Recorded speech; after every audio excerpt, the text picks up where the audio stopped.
સૌરાષ્ટ્રની રાજનીતિના સૌથી મોટા સમાચાર ધાનાણીએ રાજકોટ બેઠકથી ચૂંટણી લડવાના સંકેત આપ્યા છે। મેં ક્યારેય પીઠ નથી બતાવી તેવું પરેશ ધાનાણીએ નિવેદન આપ્યું। પાર્ટી કહેશે તો ચૂંટણી લડવા તૈયાર હોવાની વાત પણ પરેશ ધાનાણીએ કરી છે। રૂપાલા સમજી જાય તો સારું છે, હું કાર્યકર્તાઓને નારાજ નહીં કરું તેવું ધાનાણીએ કહ્યું।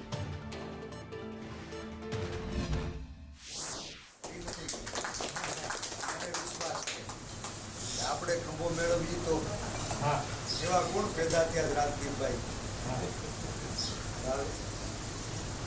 હારને જીતતો આ દેશમાં જનતા જનાર્દન નક્કી કરતી હોય છે। આ દેશના સાચા માલિક છે ને એને બાબા સાહેબે બંધારણથી જે મત નામનું શસ્ત્ર આપ્યું ને ત્યારે જનતા એ શસ્ત્રને ધાર કાઢે ને ત્યારે ભલભલાનો અહંકાર ઓગળી જાય છે।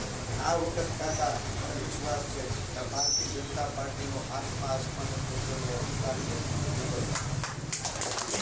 એટલો મારી ઉપર ખાલી વિશ્વાસ રાખજો। ભીટ નથી દેખાડી, નેતૃત્વને જ્યારે જરૂર પડી ત્યારે પાછળ નથી પડ્યું અને નેતૃત્વએ જ્યારે નિર્ણય કર્યો ત્યારે પરેશ ધાનાણી એ જવાબદારીની નિષ્ઠાપૂર્વક નિભાવી છે। નેતૃત્વ ઉપર ભરોસો રાખો,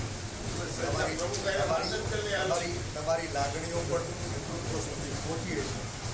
અને જો રૂપાલા સાહેબ સ્વેચ્છાએ આ સ્ત્રી હટનું સન્માન કરે ને દેશની દીકરીઓની જે સન્માન કરવાનું છે એનું સન્માન કરે તો આ સમસ્યાનું સમાધાન આવે।